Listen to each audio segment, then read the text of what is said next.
The Michigan Man Podcast, Episode 109.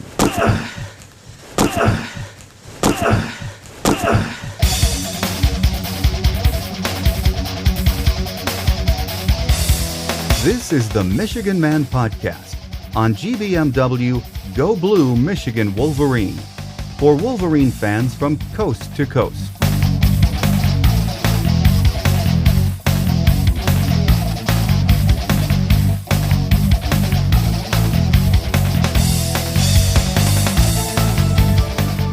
Go Blue, and welcome back to the Michigan Man Podcast. I'm your host, Mike Fitzpatrick.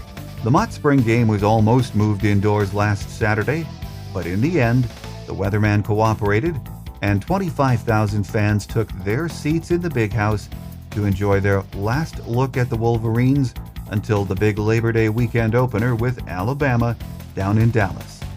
On today's Michigan Insider segment, we'll discuss last weekend's scrimmage and more with Michigan beat writer Angelique Chengelis from the Detroit News. Before we get to that, let's kick it off with our view from Section 17, a quick look at headlines of interest to Wolverine fans from coast to coast. Michigan softball was at home last weekend and swept their series with arch rival Michigan State.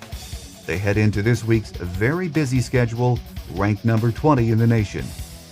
Baseball was on the road in Happy Valley last weekend, where they lost 2 of 3 to the Nittany Lions. This week they kick off a 7-game homestand, beginning this afternoon with Eastern Michigan. Coach John Beilein added his 4th commitment to the already highly regarded class of 2012-2013. He is Michael Spike Albrecht from Crown Point, Indiana, who played last year for Mount Hermon Prep in Massachusetts. We'll have more on all of this coming up on Wolverine Quick Hits at the end of the show. Up next is our Michigan Insider segment. Today our guest is the angel of the Big House, Michigan football beat writer Angelique Chengelis from the Detroit News, with her thoughts on the spring game and more. That's right here on the Michigan Man Podcast on GBMW Go Blue Michigan Wolverine.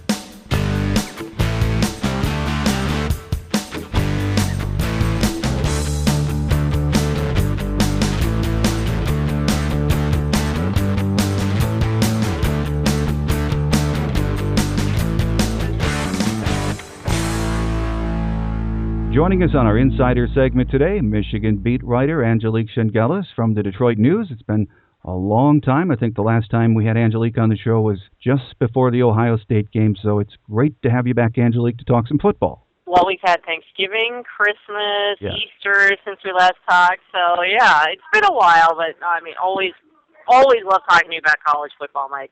Let's jump right into the spring football chatter. That's all we've been hearing about for the last couple of weeks. Despite some earlier predictions of rough weather, the spring scrimmage wrapped up the 15 allotted practices this past Saturday. Angelique, the spring game or scrimmage event, whatever you want to call it now, really has changed over the past 15 years or so. It's really become just an open practice now, hasn't it? That's all it is. And really, I don't think fans care. I think they'd love to see a game-like setting. But in the end, I think Michigan fans, they just want to see their team. I think they get a rush out of seeing them run out of the tunnel, even for a scrimmage. So, and it's just nice for kids to be able to go, and it's free. And sadly, the weather was not ideal, but not as bad as people thought it might be.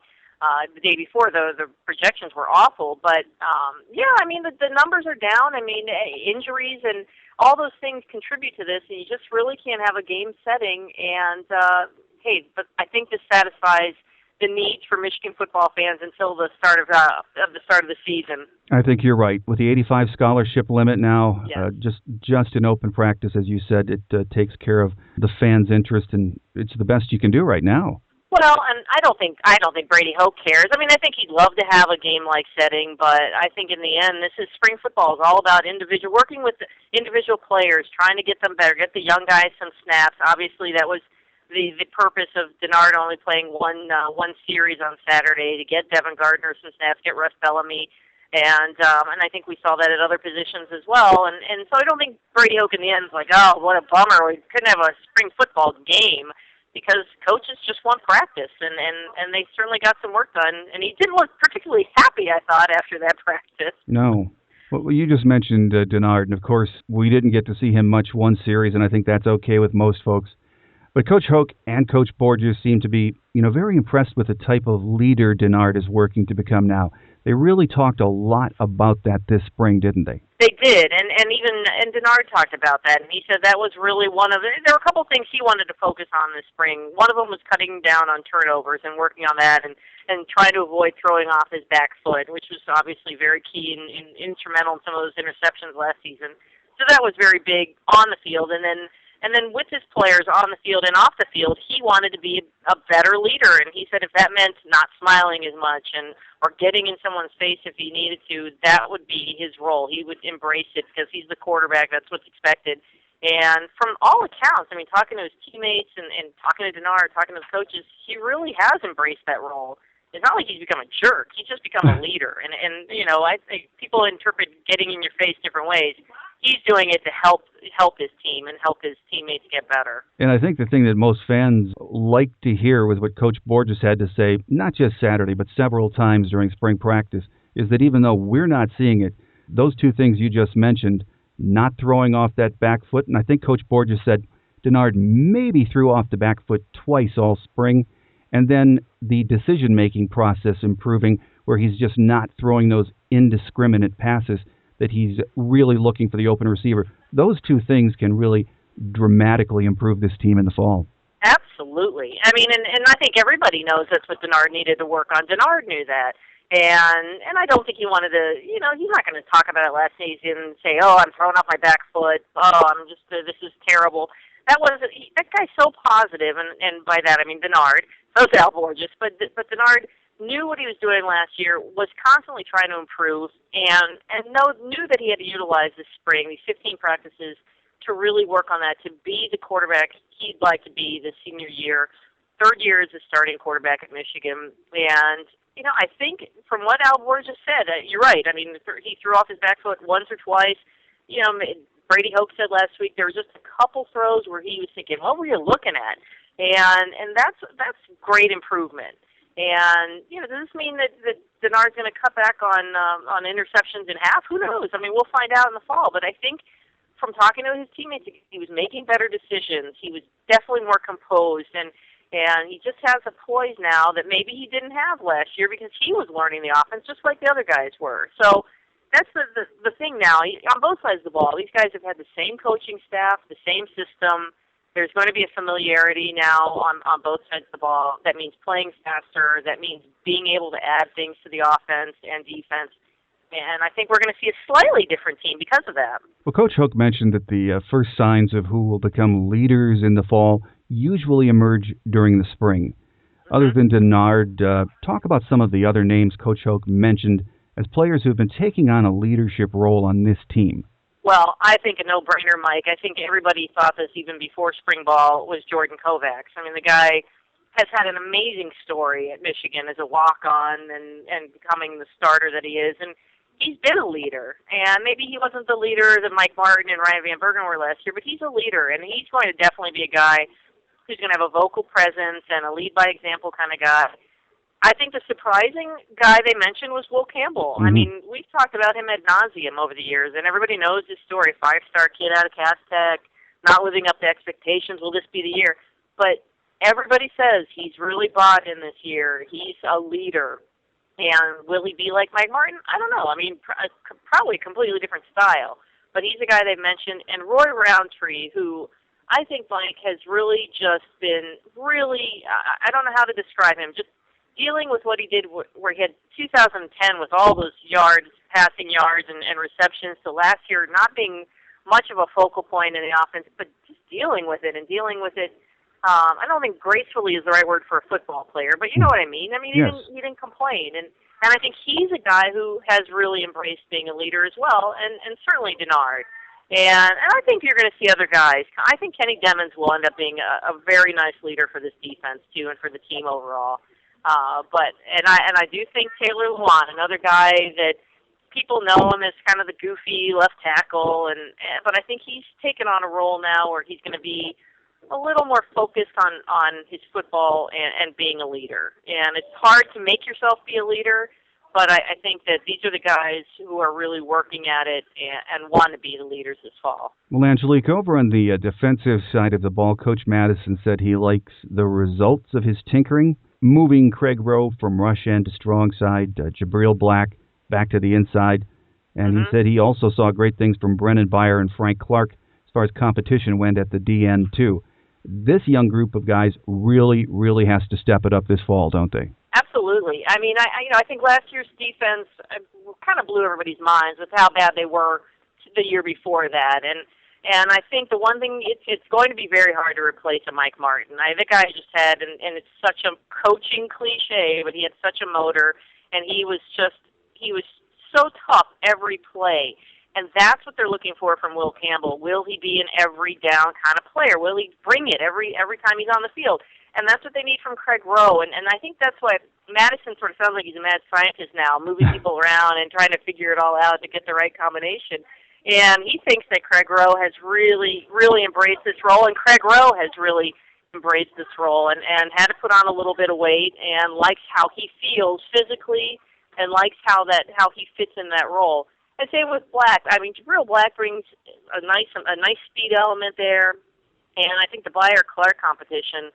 I think one thing that says to you, Mike, is that there is maybe some depth. I mean, that you've got a couple guys who can play that position. They're competing every day. Depth was an issue last year on the offensive and defensive lines. It'll still be on the offensive line, but maybe this is showing you that even before these freshmen come in, maybe they are getting a little more depth. Maybe the numbers are there and the experience is there. So I think that definitely bodes well for the defensive line. You're right. We might have some question marks about what we're going to see in the fall, but just coming out of spring practice, that depth is something we haven't enjoyed the last couple of years. Absolutely. And I think we talked about it last year, what was the personnel group that definitely where you kind of worried, and I definitely thought it was offensive line. And I still think that's the position. And they've done a little mad scientist tinkering there, too. It was Borges this time, not Madison, and moving Ricky Barnum from left guard to center and moving Schofield from left guard to right tackle. So I think they've made some nice movements, and I think that there's a nice competition emerging at left guard with Mueller and Joey Brzezinski. So that was sort of, I think Taylor Lewan said that Joey came out of kind of left field. So that definitely bodes well for the offensive line. But again, numbers, they're definitely a little short on numbers on the offensive line. That's what they've attacked in recruiting, both lines.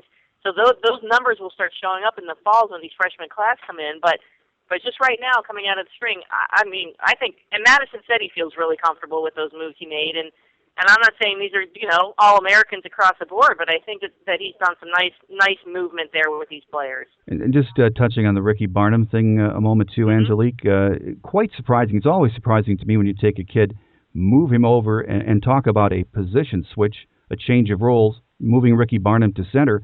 From what the coaches are saying coming out of the spring, this has been a really nice transition that he's made. It really has been. Mike, I think one thing Borges said is if you're going to profile players and what position are they ideal for, he said he really thinks that Ricky Barnum was destined to be a center. Because he's really bright, he can make the offensive line call, the offense calls. He's smart, and you got to be smart to play on that position.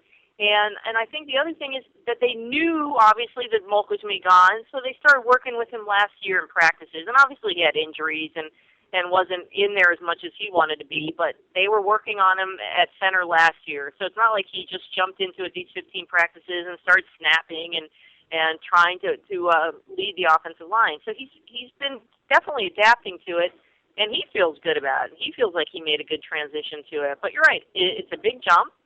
And I know a lot of guards say that this is, they can move to center. It's not huge transition, but it is. I mean, that's a huge responsibility. it'll be interesting. I think Jack Miller's been taking some snaps behind him. The numbers game is going to be tough on this offensive line.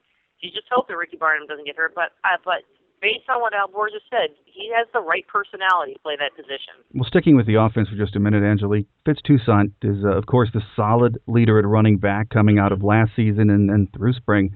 But Coach Borges said he really liked what he saw from Justice Hayes, who brings great speed, Vincent Smith, who's just his all-around toughness and speed, and Thomas Rawls. Rawls in particular because he's that battering ram style, which really none of those other guys are. So the depth is shaping up for the first time in a few years pretty nicely back there, isn't it? I think I'm going to start a running back controversy. Forget quarterback controversy. Let's start a running back controversy right now, Mike. Yeah. I was sort of jumped on the Thomas Rawls bandwagon last year when he was a freshman. He had a couple shoulder injuries, and I think that Fred Jackson wanted to try him in there a little bit more because at that point, those first 6 games, they were running back by committee, trying to find a guy, and then Fitz did come through very nicely. But I think that Thomas is going to be a guy that, and I know Borges says that Fitz is the lead running back right now, and I believe that. I'm not saying that Thomas is going to beat him out coming into that first game, but I think he's going to be a guy that they're going to have to get snaps to, and certainly you don't want to ride one back throughout a whole game. So there's going to be playing time and snaps for Thomas Rawls, and you're right, Justice Hayes gives them that outside speed presence, but he's got good hands. They can use him as a receiver out of the backfield. And they'll use him in the return game, the kick return game. So he's really quite versatile. And Vincent Smith, everybody, I kind of forgot him. I keep thinking he's gone. He feels like he's been here for like 15 seasons. It does. So I think you can't ignore him either and what he can bring to the table. So they've got some really nice running back. I think I left spring thinking running back's the strength of this team right now. And that to me sounds like a Michigan football team. From over the years, you always had pretty good running backs, and that's what I think they have this year. Yeah, I think we all have to feel good about the depth there. When you move to the receiving position, maybe not so good about that. Mm-hmm. A lot of the chatter, Angelique, in the spring surprised a lot of us, was hearing that Devin Gardner was getting his reps at wideout as well as at quarterback. Do you think, in reality, we're going to see much of him there this fall? I really don't. I think that, yes, they want to get him on the field. He's a talented guy. And I thought he had a shaky start. Obviously, everybody thought that during the spring practice. And I thought he came on and actually had some nice plays there toward the end of the game, or whatever it was, the spring scrimmage. But he's their backup quarterback. I don't think you can have your backup quarterback messing around too much at another position. I do think that we'll see Devin a little bit, and I don't know if they're going to do some variation of the deuce formation that Al Borges used last season or what. So.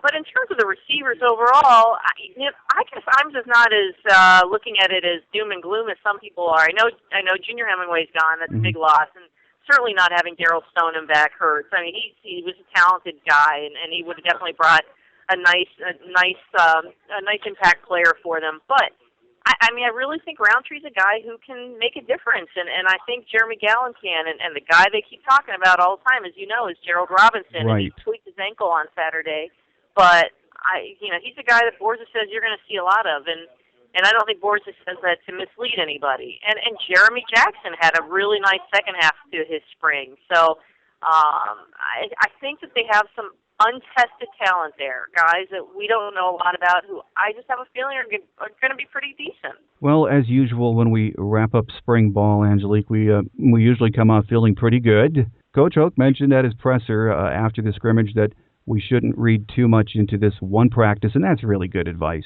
Mm-hmm. I try not to read into anything, every day. You really can't. You got to look at everything, like he said, as a whole, and that's his job. I mean, we certainly didn't get to see practices over this last month, and he knows what he has, and he did look a little disappointed. And he's a defensive guy, so there were aspects of the defense in practice on Saturday that he just wasn't happy with, Mike, and he knows that there's a lot of work to do. But every coach is like, you're right. I mean, every fan feels great about things in the spring. Every coach knows that there's much work to do. So, they're not happy, and I would think that he knows better than any of us what he's got to work with. But I thought there were a lot of signs of some talented players out there. There's no doubt about that. Well, but given how fans are, Angelique, and I heard a lot of this chatter on Saturday, we know we're coming off an 11-2 season. Recruiting has been phenomenal. We've heard about that all winter. And then, as usual, as we just mentioned, spring practice just piques fans' enthusiasm, which is fine. It's just a lot of fun. The reality is, and that starts on Labor Day weekend against Alabama, this team has a daunting road schedule this year, much different than 8 home games last year. Yeah. And it's going to be very difficult, I think, to maybe duplicate even last year's record. So that said, this team has a chance, and we expect it to probably be a better team, but it might take a step back in the win-loss column this year. Would you agree? Oh, I totally agree with you, Mike. And I've had this discussion a lot, and with people who have been to practices, people who are analysts, and really do look at the big picture. And yeah, I mean, Alabama, who knows?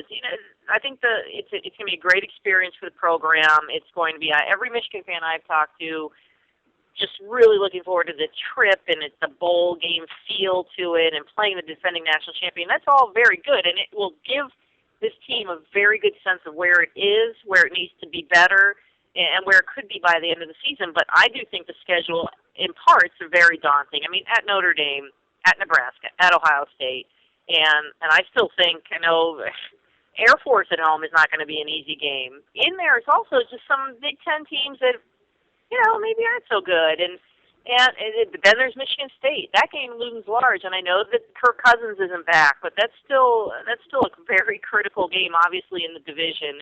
And talking to some analysts who've been to practice, they really do think that while Michigan is undersized on both lines still not what Brady Hoke wants, that they're still better than most of the teams in that division.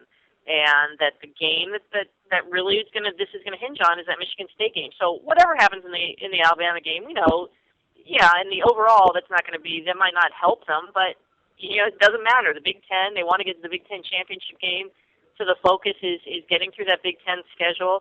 And I think it'll be tough, certainly those last 2 games on the road, or last 2 of the 3 games. I can't remember where Nebraska falls, but it's going to be a tough haul at the end. I think they've got a decent chance. I really do. Not 11-2 though, Mike. I agree with you. No. It won't be something like that. I mean, I think maybe 9 wins this season. That's more like an 8 wins, something like that. Temper the enthusiasm, because even maybe 9 wins might be still a step forward, but just not in the win and loss column. Exactly. I mean, that's a daunting opener, but I think the players are really excited about it, and how could you not be? You're going to Dallas and playing in that stadium, and it's going to be a very neat experience for them. Well, it's going to be a lot of fun, but we have another 4 months or so before that happens. So Darn it. We all have to try and enjoy our summer and dream about Labor Day weekend, but it'll be here soon enough, won't it? It really will be. And like we said before we did this, you want to enjoy your summer, but gosh, I mean, everybody loves college football, I think, and if you don't, come on.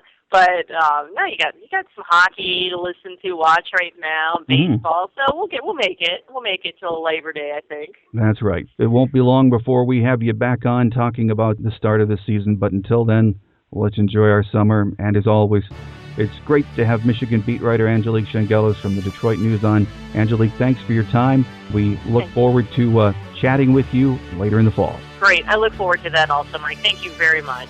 Thanks again to our guest today, the angel of the big house, Angelique Chengelis, Michigan football beat writer from the Detroit News. Always a pleasure to have Angelique on the show.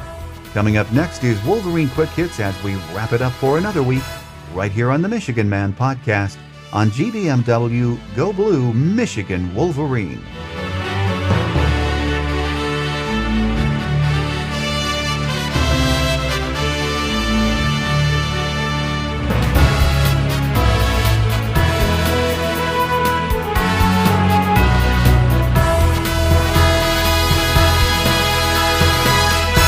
University of Michigan football team played its annual Mott Spring game presented by PNC on Saturday before a crowd of 25,000 inside Michigan Stadium. The game, which helped raise money for Mott Children's Hospital for the 3rd consecutive year, was played between Michigan's offense, wearing the traditional blue home uniforms, and the defense, who sported the away whites, with the offense prevailing 17-0. The event raised $260,888 in total for Mott, pledging to match all donations for the 3rd straight year. The Beam family from Brighton, Michigan, contributed half of the money raised on the day. 2 hours before the team took the field, alumni of past Michigan football squads participated in the annual alumni flag football game, splitting into two teams, the Maize and the Blue. At the conclusion of the game, which the Blue won 33-19, Elijah Bradley was named MVP for the second consecutive year. The 5'6" Bradley, who played from 2003 through 2006, was awarded with a 10-foot-tall trophy to commemorate his accomplishment. Televised live by the Big Ten Network, the official spring game was comprised of special teams and individual drills, followed by two 30-play halves for the offense and defense. Senior quarterback Denard Robinson started the afternoon for the Wolverines, completing 2 of his 3 passes for 13 yards in his only 7 plays. With significant playing time throughout the game, sophomore Russell Bellamy threw for 40 yards on 6 of 9 passing. 4 running backs tallied 5 or more carries on the afternoon, including Fitz Toussaint, who amassed 39 yards on 5 attempts, and sophomore Thomas Rawls, who scored the game's only 2 touchdowns while rushing for 42 yards on 10 touches. Sophomore Justice Hayes also compiled 6 carries on the ground. Senior running back Vincent Smith carried the ball 5 times, in addition to his 2 catches out of the backfield for 19 yards. Receiver Jeremy Gallen led the receiving corps with 2 catches for 29 yards, while sophomore Gerald Robinson hauled in 2 balls for 9 yards. Leading the defense was senior linebacker Mike Jones, garnering 6 tackles, and senior linebacker Brandon Hawthorne, who tallied 5 tackles and an interception. The only other pick came from sophomore corner Blake Countess, and the lone sack of the game came from junior Jabril Black. All 3 early enrollees, safety Jared Wilson, and linebackers Joe Bolden and Caleb Bringer, made appearances in the game, combining for 5 tackles. Midway through the game, sophomore place kicker Matt Weil connected on a 43-yard field goal.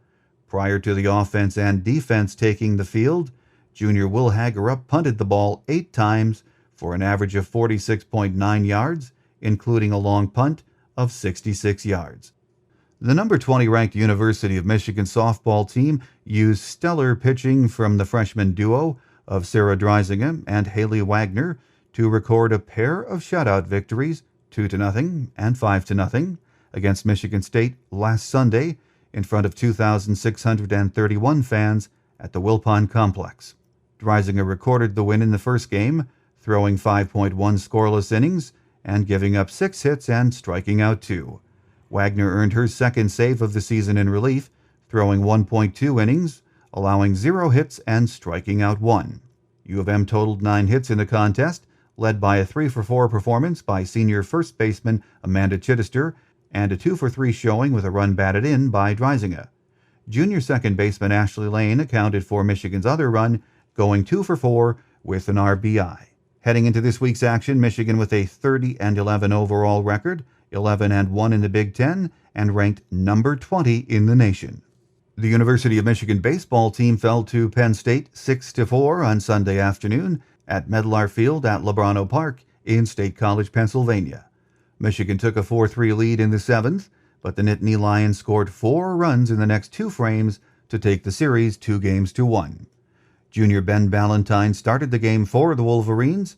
He allowed 3 hits and an earned run with a pair of strikeouts and a pair of walks in 6 innings. Lakotas took the loss, allowing a pair of hits and earned runs in 2/3 of an inning. Stephen Hill picked up the win for Penn State, striking out 4 and allowing 7 hits and 3 runs in 7 innings. Michigan will start a 7-game homestand this afternoon against Eastern Michigan. First pitch is at 6:05 p.m. at Wilpon Complex, home of Ray Fisher Stadium. The Wolverines 16-21 heading into this afternoon's action, 3-6 in the Big Ten. University of Michigan men's basketball head coach John Beilein last week announced the signing of 6'1" guard Michael Spike Albrecht to a national letter of intent in the spring signing period. Albrecht's signing is the 4th for the Wolverines for the class of 2012-13.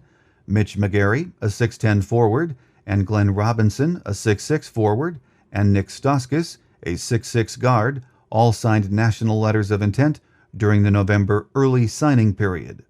Spike Albrecht is an excellent addition to our basketball program, said Beeline. His work habits and love for the game remind me a lot of Zach Novak, Stu Douglas, and Corey Person. He is a very skilled point guard with strong leadership skills, terrific court vision, and a very high basketball IQ. Spike is a proven winner who values an assist just as much as any points he may score. Our team will love playing with him, and our entire coaching staff is looking forward to coaching him in the years ahead. Don't forget to become a member here at GBMW. Visit www.gbmwolverine.com and sign up for membership. Benefits include daily email reminders when a story is published or a mailbag question is answered. You also need to become a member for full participation on our always interesting message board. As a member here on GBMW, you can also take part in our popular Monday Night Live chat with E-Rock Wolverine, Coach BT, Maze Man, Doc for Blue, World's Wolverine, and our hockey guru, Jostmeister. Last week, Jostmeister wrote a great piece on the famed student section group, the Children of Yost. They're also known as KOI, so I invite you to visit the site and check that out, as it was an excellent story on how much work the student section puts in to preparing for Wolverine home hockey games. Great story. So join GBMW today and get your daily Maize and Blue fix of news and conversation. Visit www.gbmwolverine.com and sign up for membership today. Then each Wednesday you can listen to the Michigan Man Podcast. The show is now available as an Android app, which can be purchased from the Android App Store at Amazon.com. If you are an Apple person, you'll find our app in the iTunes App Store. If you listen to the show on your Apple device, please take a minute to give the show a review. It really does help a lot. Our listener lines are open 24/7. If you would like to call and leave a comment we can use on an upcoming show. The number is 313-263-4842. Whatever's on your mind, football, basketball, recruiting, hockey, just give us a call and state your name, where you're calling from, and then give us your 2 cents worth. If you would rather not leave a voicemail, but still have a comment or suggestion for the show, just email us at the Michigan Man Podcast at yahoo.com. That's the Michigan Man Podcast at yahoo.com. I welcome your thoughts and opinions on anything Maize and Blue. Thanks again to our guest today, the angel of the big house, Michigan beat writer Angelique Chengelis from the Detroit News. It's always a joy to have Angelique on the show. That's going to do it for another week. I hope you've enjoyed the show. We will be right back here next Wednesday to talk more football, so don't forget to tune us in. Until then, I'm your host, Mike Fitzpatrick. Take care, and as always, go blue. Thanks for listening to the Michigan Man Podcast on GBMW Go Blue Michigan Wolverine. You can find us on the web at www.gbmwolverine.com. That's www.gbmwolverine.com. For audio posts or other fan feedback, please call our listener line at 313-263-4842. That's 313-263-4842. Email fan feedback to the Michigan Man Podcast at yahoo.com. That's the Michigan Man Podcast at yahoo.com. The Michigan Man Podcast on GBMW Go Blue Michigan Wolverine is produced at the studios of Robin Lynn Productions, Allen Park, Michigan. The Michigan Man Podcast is not affiliated with the University of Michigan. Go Blue!